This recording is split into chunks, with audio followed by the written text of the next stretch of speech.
श्री गुरुवे नमः। गुरुर्ब्रह्मा गुरुर्विष्णु गुरुर्देवो महेश्वरा, गुरुर्साक्षात् परब्रह्म तस्मै श्री गुरुवे नमः। ओम शांति शांति शांति। प्रणाम भगवान।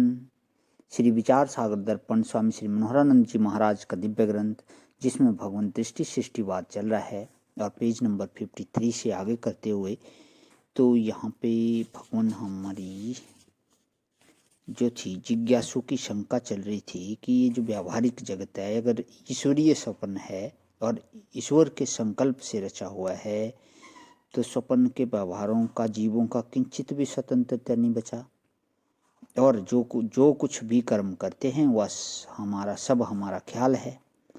तो इससे आगे यही प्रश्न जो है कि पाप और पुण्य जो कर्म हैं ये हमें लगने नहीं चाहिए। ये जिज्ञासु का प्रश्न था, इसका जो चल रहा उत्तर। तो गुरु जी समाधान दे रहे हैं, आगे करता हूँ। भगवान इसको परमार्थिक सत्य जो है नहीं है।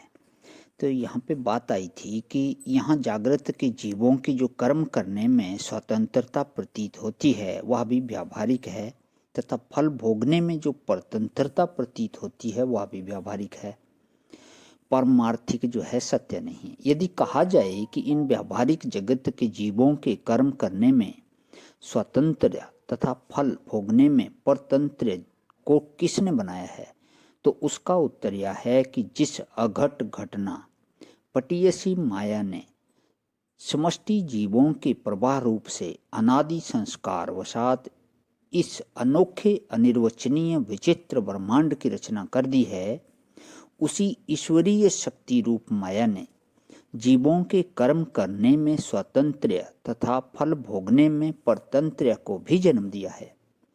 अर्थात जैसे वेद आदि संसार प्रवाह रूप से अनादि चला रहा है, उसी प्रकार कर्म करने में स्वतंत्र तथा फल भोगने में परतंत्र भी प्रवाह रूप से अनादि है। अतएव श्री भगवान ने भी कहा है कि कर्मण्य वाधिकारस्य मा फलेषु कदाचन, अर्थात हे अर्जुन, तुम्हारा कर्म करने में अधिकार है, यानी कि स्वतंत्र है, स्वतंत्रता है इसमें तुम्हारी, परंतु फल भोगने में नहीं। अर्थात तुम अपने कर्मों के अनुसार फल भोगने में स्वतंत्र नहीं, अपितु परतंत्र हो। यह ईश्वरीय अनादि नियम है। और हे शिष्य, यदि ऐसा नियम न होता, अर्थात जीव कर्म करने में स्वतंत्र न होते, केवल जैसे ईश्वर प्रेरणा करता वैसा ही करते, तो उनके पाप पुण्यों का उत्तरदायित्व ईश्वर पर ही आ जाता और जीव पूर्ण रूप से निर्दोष हो जाते।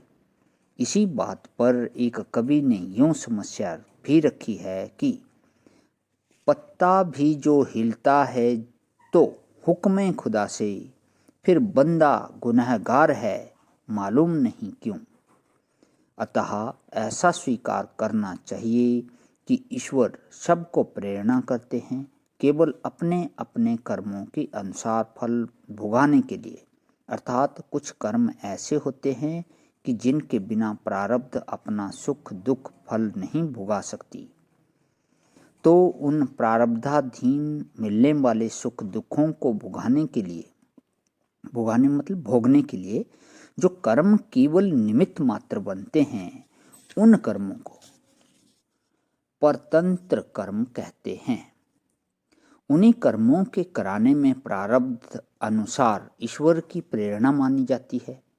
बाकी जिन कर्मों में प्रारब्ध का कोई हस्तक्षेप नहीं है, अर्थात जो कर्म प्रारब्ध अधीन मिलने वाले सुख दुखों को भुगाने में निमित्त मात्र कर्म नहीं हैं, उन पुरुषार्थ रूप कर्मों को करने में हम स्वतंत्र हैं, और उन स्वतंत्र कर्मों को लक्ष्य करके ही वेद आदि शास्त्रों में विहित कर्मों के करने का तथा निषिद्ध कर्मों को छोड़ने का उपदेश किया गया है। यदि जीव पूर्ण रूप से सभी कर्मों के करने में परतंत्र होता, तो उन शास्त्रों का विधि निषेधात्मक उपदेश निरर्थक हो जाएगा। उन स्वतंत्र कर्मों को की जो दृष्टि से ही संत तुलसीदास जी ने भी लिखा है, कर्म प्रधान विश्व करि राखा, जो जस सकरहि सो तस फल चाखा। अर्थात विश्व में कर्म प्रधान है, जो जैसा कर्म करता है उसे वैसा ही फल मिलता है। प्रणाम भगवान। ओम शांति शांति शांति।